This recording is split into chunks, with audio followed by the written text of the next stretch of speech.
Assalamualaikum warahmatullahi wabarakatuh. Perkenalkan, nama saya Aulia Rahma dari Universitas Pamulang. Saya akan membahas mengolah kualitas. Kualitas merupakan kemampuan suatu produk atau jasa untuk memenuhi kebutuhan pelanggannya. Terdapat 3 pendekatan dalam hal ini. Yang pertama, kualitas berbasis pengguna. Pendekatan ini tergantung pada audiensnya. Pendekatan ini digunakan oleh pemasaran dan pelanggan. Yang kedua, kualitas berbasis manufaktur yang biasanya diterapkan oleh manajer produksi.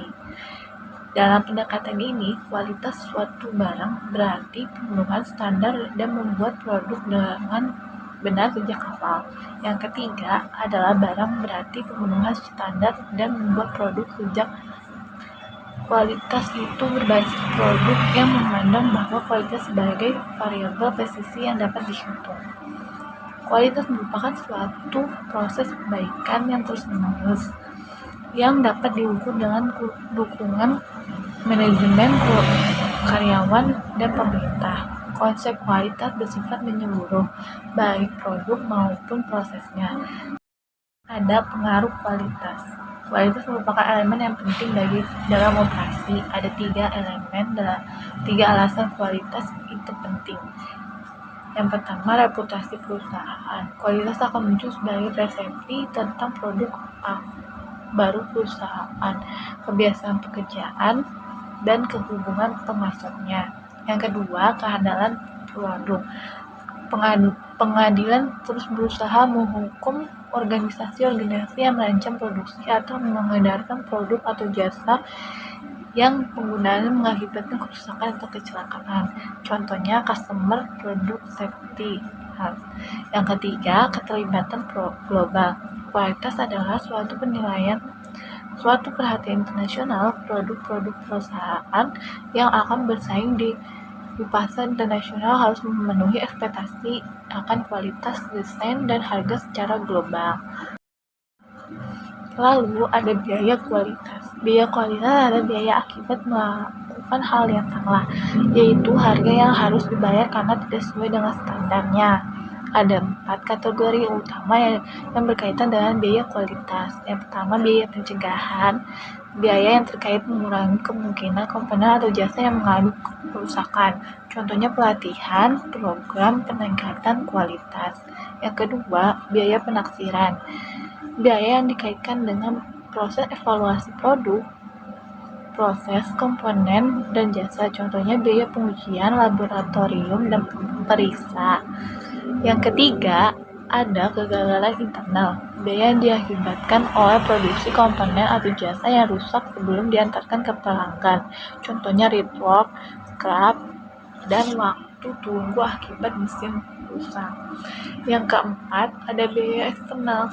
Biaya yang terjadi setelah pengiriman barang atau jasa yang cacat. Contohnya rework, barang yang dikembalikan kewajiban, kehilangan kepercayaan, dan biaya pada masyarakat.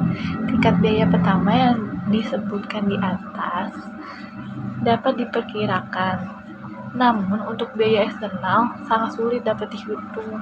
Pada kondisi keseimbangan, biaya produksi yang berkualitas hanya sebagian dari keuntungan. Ada cara-cara kualitas meningkatkan keuntungan, yaitu kualitas yang meningkat dan keuntungan yang meningkat. Ada penjualan yang meningkat melalui respon yang baik, harga yang fleksibel, reputasi yang baik, serta pengurangan biaya melalui produksi yang meningkat, biaya rework dan scrap yang lebih rendah, dan biaya garansi yang lebih rendah. Dan manajemen kualitas. Bagi seorang manajemen operasi, memberikan produk dan jasa yang sehat, aman, dan berkualitas pada pelanggan adalah salah satu pekerjaan yang terpenting. Kurangnya proses desain dan produksi pengembangan produk-produk berkualitas rendah tidak hanya mengakibatkan biaya produksi yang lebih tinggi, tetapi juga dapat menimbulkan kecelakaan, tuntutan hukum, dan bertambahnya peraturan pemerintah. Jika sebuah perusahaan yakin telah memperkenalkan sebuah produk yang layak dipertanyakan, maka tindakan tanggung jawab harus dilakukan oleh perbuatan etis. Sebuah perusahaan manufaktur harus menerima tanggung jawab untuk setiap produk berkualitas rendah atau produk-produk yang berkontaminasi yang mereka pasarkan pada masyarakat. Ada banyak pihak yang terlibat dalam produksi dan pemasaran produk kualitas rendah, termasuk pemegang saham, para pekerja, pemasok, distributor, dan kreditor. Dalam hal ini, etika, setiap perusahaan harus mengembangkan nilai inti yang menjadi panduan sehari-hari untuk semua orang. Selanjutnya ada standar kualitas internasional. Standar kualitas internasional ini dibentuk untuk berbagai teknologi, cakup berbagai bidang, antara lain bidang informasi dan teknologi, tekstil, pengemasan, distribusi barang, pembangkit energi, dan pemanfaatan, pembuatan kapal, perbankan, dan jasa keuangan. Hal ini akan terus berkembang untuk kepentingan berbagai sektor kegiatan industri pada masa yang akan datang. Perkembangan diperkirakan semakin pesat antara lain karena kemajuan dalam perdagangan bebas di seluruh dunia, penetrasi teknologi antar sektor, sistem komunikasi di seluruh dunia, dan standar globalisasi untuk pengembangan teknologi, serta penggunaan di negara-negara berkembang. Adanya perbedaan standar untuk hal-hal yang sama dalam negara atau tempat yang berbeda dapat mengakibatkan hambatan dalam menjalin hubungan masing-masing pihak. Standar internasional cara terbaik, termudah, dan tercantum pada era globalisasi saat ini. ISO adalah badan standar dunia yang dibentuk untuk meningkatkan perdagangan internasional yang berkaitan dengan perubahan barang dan jasa. ISO sebagai koordinasi standar kerja internasional, publikasi standar harmonis internasional, dan promosi pemakaian standar internasional. Secara umum, tujuan penyusunan standar internasional adalah memfasilitasi perdagangan, pertukaran, dan ahli teknologi melalui peningkatan mutu dan kesesuaian produksi pada tingkat harga yang layak, peningkatan kesehatan, keamanan, perlindungan lingkungan, dan pengurangan limbah, kesesuaian keandalan interoperasi yang lebih baik, dan berbagai komponen untuk meningkatkan keandalan kegunaan barang dan jasa, serta peningkatan efisiensi distribusi produk dan kemudahan peliharaannya. Harapannya, mengundang konsumen lebih percaya pada barang dan jasa yang telah mendapatkan jaminan sesuai dengan standar internasional. Jaminan terhadap kesesuaian tersebut dapat diperoleh baik dari pertanyaan penghasil barang maupun melalui pemeriksaan oleh lembaga independen. Nah, ini ada pengertian ISO. ISO merupakan konsensus internasional untuk praktik-praktik manajemen yang baik yang koordinasi oleh International Organization for Standardization atau Badan Standar Internasional. ISO yang berdiri pada tahun 1947 bersifat organisasi non-pemerintah yang berpusat di Jenewa, Swiss. Istilah ISO diambil dari bahasa Yunani, adalah isos, yang berarti sama atau standar. ISO bertujuan untuk meningkatkan konsisten dalam memenuhi persyaratan pelanggan yang disarankan menjadi persyaratan standar yang dapat mencakup organisasi apapun. Standar kualitas internasional terdapat dua pengertian, yaitu ISO 9000 dan ISO 14000. ISO 9000 adalah kumpulan standar untuk sistem manajemen mutu. ISO 9000 yang dirumuskan oleh TC 176 ISO, yaitu organisasi internasional di bidang standarisasi. ISO 9000 pertama kali dikeluarkan pada tahun 1987 oleh International Organization for Standardization Technical Committee, atau disebut ISO ITC 176 atau ISO atau TITC. Menerapkan siklus peninjauan ulang setiap 5 tahun guna menjamin bahwa standar-standar ISO 9000 akan menjadi up-to-date dan relevan untuk ISO 14000. Proses internasional kualitas yang terus terbukti dalam dikembangkan ISO 14000. ISO 14000 merupakan standar manajemen lingkungan yang mengandung 5 elemen pokok. Yang pertama, manajemen lingkungan. Yang kedua, audit. Yang ketiga, evaluasi kerja. Yang keempat, pelabelan. Yang kelima adalah penilaian siklus Ini ada prinsip manajemen mutu ISO 9000. Prinsip pertama yaitu fokus pada pelanggan. Organisasi tergantung pada pelanggan mereka. Karena itu, manajemen organisasi harus memahami kebutuhan pelanggan-pelanggan sekarang dan akan datang, harus memenuhi kebutuhan pelanggan dan giat berusaha melebihi harapan pelanggan. Yang kedua, prinsip kepemimpinan. Pemimpin puncak organisasi menetapkan kesatuan, tujuan, dan arah dari organisasi. Mereka harus menciptakan dan memelihara lingkungan internal agar orang-orang dapat menjadi terlibat secara penuh dalam mencapai tujuan organisasi. Prinsip ketiga, ada pelibatan orang. Orang pada semua tingkat merupakan faktor yang sangat penting dari suatu organisasi, dan keterlibatan mereka secara penuh akan memungkinkan kemampuan mereka digunakan untuk manfaat organisasi. Prinsip keempat, ada pendekatan proses. Pendekatan proses ini suatu hasil yang diinginkan akan tercapai secara lebih efisien apabila aktivitas dan sumber-sumber daya berkaitan dikelola sebagai suatu proses mengubah masukan input terukur ke dalam keluaran output terukur melalui sejumlah langkah berurutan yang terorganisasi. Prinsip kelima, ada pendekatan sistem pada manajemen. Pengidentifikasian pemahaman dan pengelolaan dari proses-proses organisasi berkaitan sebagai suatu sistem akan memberikan kontribusi pada suatu perusahaan. Ya, ada prinsip keenam, yaitu perbaikan berkesinambungan. Perbaikan berkesinambungan dari kinerja organisasi secara keseluruhan harus menjadi tujuan tetap dari organisasi. Perbaikan berkesinambungan didefinisikan sebagai suatu proses yang berfokus pada upaya terus-menerus meningkatkan efektivitas atau efisiensi organisasi untuk memenuhi kebijakan dan tujuan dari organisasi itu. Perbaikan berkesinambungan membutuhkan langkah-langkah konsolidasi yang progresif, merespon perkembangan kebutuhan dan ekspektasi pelanggan sehingga akan menjamin suatu evolusi dinamis dari sistem manajemen mutu. Lalu, prinsip ketujuh, ada pendekatan fakta pada pengambilan keputusan. Keputusan efektif adalah yang berdasarkan pada analisis data dan informasi untuk menghasilkan akar penyebab masalah, sehingga masalah-masalah mutu dapat terselesaikan secara efektif dan efisien. Keputusan manajemen organisasi sebaiknya ditujukan untuk meningkatkan kinerja organisasi dan efektivitas implementasi sistem manajemen mutu.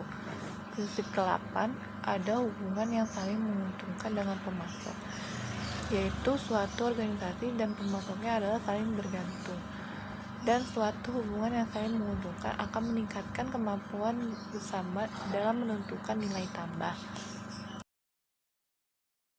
Dan kualitas internasional terdapat Total Quality Management atau TQM. TQM ini mengacu pada pendekatan kualitas yang meliputi organisasi secara keseluruhan, mulai dari pemasok hingga ke pelanggan. TQM menekankan komitmen manajemen untuk mendapatkan arah perusahaan yang ingin terus meraih keunggulan dalam suatu aspek produk dan jasa bagi pelanggan. Ada beberapa elemen suatu yang dikatakan kualitas, yaitu pertama, kualitas meliputi usaha memenuhi atau melebihi harapan pelanggan.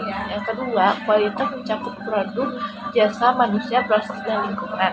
Yang ketiga, kualitas merupakan kondisi yang selalu berubah. Apa yang dianggap kualitas saat ini mungkin dianggap berkualitas di masa yang akan datang. Yang keempat, ada kualitas merupakan suatu kondisi dinamis yang berhubungan dengan produk, jasa, manusia, proses, dan lingkungan yang memenuhi atau melebihi harapan. Manfaat lain dari implementasi TQM yang mungkin dapat dirasakan oleh institusi di masa yang akan datang ada: pertama, membuat institusi sebagai pemimpin leader dan membuat hanya sekedar pengikut. Yang kedua, membantu terciptanya teamwork. Yang ketiga, membuat institusi lebih sensitif terhadap kebutuhan pelanggan. Yang keempat, membuat institusi siap dan lebih mudah beradaptasi terhadap perubahan. Yang kelima, hubungan antar staf departemen yang lebih berbeda lebih mudah. Konsep program TKM yaitu perbaikan berkesinambungan dari Six Sigma, pemberdayaan pekerja, benchmarking, just in time, konsep umum, dan pengetahuan perangkat TKM. Ada beberapa pengertian dari konsep program TKM. Yang pertama, perbaikan berkesinambungan. TKM membutuhkan perbaikan kesinambungan yang tidak pernah berhenti, yang mencakup orang, peralatan, termasuk bahan dan prosedur. Dasar filosofi ini adalah setiap aspek dari operasi perusahaan dapat diperbaiki.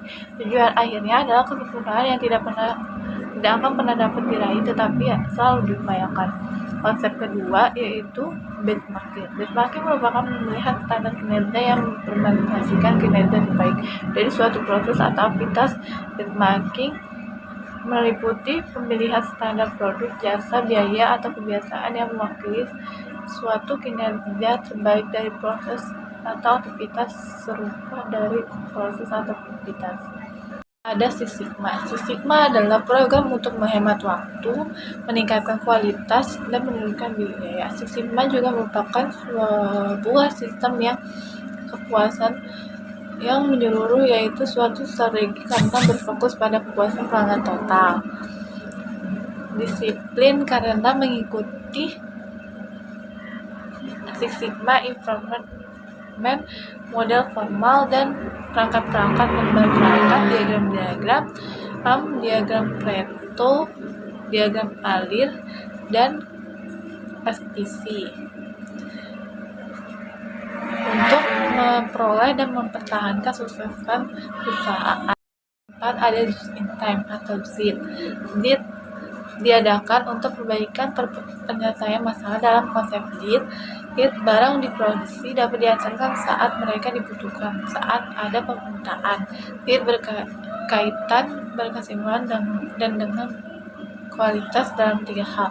Yang pertama, JIT memangkas biaya kualitas. Yang kedua, JIT meningkatkan kualitas. Yang ketiga, JIT juga menjaga kebutuhan kesalahan tetap baru dan membatasi jumlah kesalahan potensial. 5. Ada pemberdayaan pekerja. Teknik untuk memperdaya pekerja yaitu pertama, membina jaringan komunikasi yang melibatkan pekerja. Yang kedua, membentuk para penyedia yang bersikap terbuka dan mendukung. Yang ketiga, memindahkan tanggung jawab dari manajer dan staf kepada para pekerja di bagian produksi. Yang keempat, ada membangun organisasi yang memiliki moral yang tinggi. Yang kelima, menciptakan struktur organisasi formal sebagai tim-tim dan lingkaran-lingkaran kualitas. Lalu, prinsip ke-6, ada perangkat TKM. Member periksa adalah suatu formulir yang dirancang untuk mencatat data. Karakteristiknya yaitu pertama, data dapat dicatat dengan mudah. Yang kedua, data dapat dipahami dengan mudah. Yang ketiga, mencegah terjadinya data hilang atau missing data. Yang keempat, dapat menentukan sumber persoalan, memungkinkan pemecahan persoalan dengan cepat. Yang kelima, dipakai untuk memisahkan beberapa item secara bersamaan. Yang keenam, memungkinkan klasifikasi atau persaudaraan data. Yang terakhir, ada konsep thank you. Konsep yang memberikan 3 konsep yang bertujuan untuk memperbaiki kualitas program dan proses, yaitu ketambahan kualitas, fungsi kerugian kualitas, dan kualitas berdasarkan pada sasaran. Certification yaitu terdapat hubungan yang positif dan signifikan antara praktek TKM dengan kepuasan konsumen. Hubungan yang signifikan ini terjadi karena perusahaan selalu berupaya memuaskan konsumen, sehingga ketika konsumen secara eksplisit menginginkan perusahaan untuk menerapkan TKM, maka perusahaan berupaya untuk memenuhi permintaan konsumen tersebut. TKM dan sumber daya manusia. TKM juga berpengaruh oleh sumber daya manusia, yaitu karyawan dalam suatu organisasi atau perusahaan. Karyawan merupakan indikator penting dalam TKM. Kepuasan kerja karyawan juga merupakan tuntutan dalam pelaksanaan TKM. Apakah bisa dilaksanakan atau tidak? Teknologi informasi, yaitu proses aplikasi teknologi informasi dapat membantu program TKM. Perusahaan dapat meningkatkan pelayanan terhadap konsumen. Dalam beberapa kasus ditemukan bahwa penggunaan teknologi informasi dapat memberikan penjelasan lebih baik kepada konsumen perusahaan. presentasi yang saya bawakan mengenai mengelola kualitas berdasarkan standar kualitas nasional dan mengenai tagging. Terima kasih. Assalamualaikum.